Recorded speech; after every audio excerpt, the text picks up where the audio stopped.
Bulletin में सबसे पहले बात महाराष्ट्र के रायगढ़ के एक गांव में बीती रात आफत का पहाड़ टूट पड़ा। रायगढ़ के एक पूरा गांव मलबे के नीचे आ गया है। रात से ही प्रशासन ने ऑपरेशन शुरू कर दिया था। सुबह महाराष्ट्र के सीएम एकनाथ शिंदे भी मौके पर पहुंच गए और खुद रेस्क्यू ऑपरेशन को लीड किया। TV9 भारतवर्ष की टीम भी सबसे पहले रायगढ़ के इस गांव में पहुंची है और ऑपरेशन जिंदगी की रिपोर्ट आपके लिए लेकर आई है। और रायगढ़ में एक गांव पर पहाड़ गिर गया जिससे भारी तबाही मची है, लेकिन खराब मौसम की वजह से रेस्क्यू ऑपरेशन चलाना मुश्किल हो रहा है। रायगढ़ के जिस इरशालवाड़ी गांव में ये दर्दनाक हादसा हुआ बेहद ऊंचाई पर है, जहां रेस्क्यू ऑपरेशन के लिए जेसीबी या क्रेन नहीं जा सकती। रेस्क्यू टीम को हाथों में इस तरह से फावड़ा कुदाल लेकर पैदल ही हादसे वाली जगह पर जाना पड़ रहा है, जिसकी वजह से रेस्क्यू ऑपरेशन की रफ्तार धीमी है। इस बीच रायगढ़ में लगातार बारिश हो रही है। ऐसे में जितना मलबा हटाया जाता है, कुछ देर बाद बारिश के साथ उतना मलबा बहकर फिर इकट्ठा हो जाता है।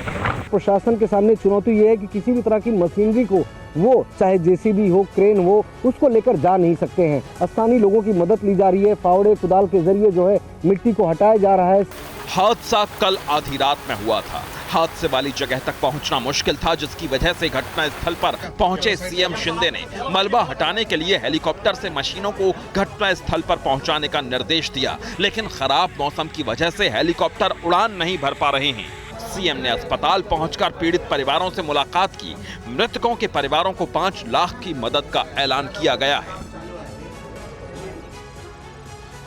और महाराष्ट्र के मुख्यमंत्री एकनाथ शिंदे ने TV9 से कहा, रेस्क्यू ऑपरेशन में काफी दिक्कतें सामने आ रही हैं। लोगों को बचाने में फिर भी कोई कमी नहीं रखी जाएगी। प्रधानमंत्री और गृह मंत्री ने हर तरह की मदद का आश्वासन दिया है।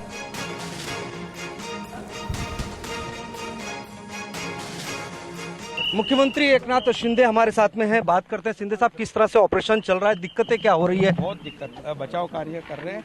बहुत दिक्कत होने के बावजूद बारिश भी हो रही है, यहाँ कोई मशीनरी नहीं आ रही है और मैनुअल सब काम कर रहे हैं। यहाँ पर NDRF है, SDRF, TDRF है, लोकल जो रेस्क्यू टीम है पहले ही पहुँच गए, हमारे अधिकारी रात को पहुँच गए। सर, आप खुद गए थे वहाँ पर स्पॉट पर, क्या देखा, क्या तस्वीर है अभी? बहुत ही दुर्भाग्यपूर्ण घटना है।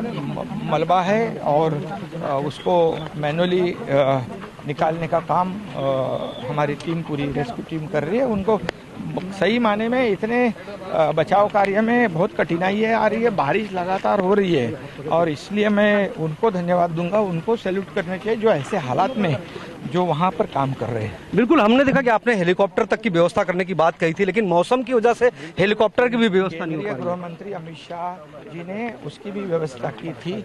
हमारे आदरणीय प्रधानमंत्री जी ने बहुत ही गंभीरता से इस बात को लिया हुआ है, लेकिन मौसम ऐसे है कि मौसम में ये बचाव कार्य करना कठिन है।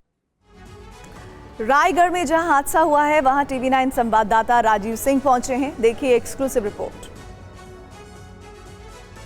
ये वो पहाड़ी है, इसी पहाड़ी पर ऊपर वो गांव बसा हुआ था इरशादवाड़ी, जहां पर यह हादसा हुआ है। और गांव में लगभग 50 के करीब मकान बताए जा रहे हैं और तमाम लोग जो अपने अपने घरों में थे वो इसकी चपेट में आ गए हैं। सबसे बड़ी बात यह है कि पहाड़ी पर गांव बसा होने की वजह से वहां पर प्रशासन के सामने चुनौती ये है कि किसी भी तरह की मशीनरी को वो चाहे जेसीबी हो, क्रेन हो, उसको लेकर जा नहीं सकते हैं। ऐसे में मलबे को कैसे हटाया जाए, ये सबसे बड़ी चुनौती है। मैनुअली ही सारी कवायद जारी है। स्थानीय लोगों की मदद ली जा रही है। फावड़े कुदाल के जरिए जो है मिट्टी को हटाया जा रहा है, सर्च ऑपरेशन किया जा रहा है। लेकिन एक मुश्किल ये भी पेश हो रही है कि जैसे ही मिट्टी के मलबे को हटाकर एक जगह से दूसरी जगह शिफ्ट करते हैं तो लगातार बारिश हो रही है, तेज हवाएं चल रही है। इस वजह से मिट्टी का मलबा दोबारा बहकर वहीं आ जाता है। तो प्रशासन के सामने ये भी एक अपने आप में बहुत बड़ी चुनौती है। दूसरी महत्वपूर्ण बात यह है कि यहाँ पर मौसम इतना ज़्यादा खराब है कि अगर हेलीकॉप्टर के जरिए भी, जैसा कि मुख्यमंत्री ने कहा कि हेलीकॉप्टर के जरिए भी अगर जरूरत पड़ी तो मशीनरी को उतारा जाएगा। रायगढ़ हादसे के पीड़ित परिवार सदमे में हैं। खराब मौसम के बीच हमारे संवाददाता ग्राउंड जीरो पर पहुंचे हैं और पीड़ित परिजनों से बात करने की कोशिश की।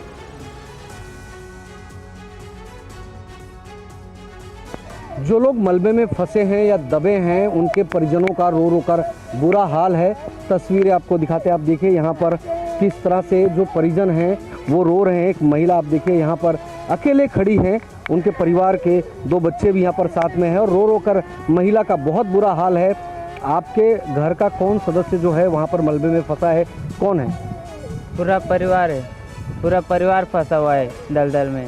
आप उस वक्त कहाँ थे? आप कौन लगते हैं वो आपको? जो हमारे मौसी लगते हैं, सगी मौसी।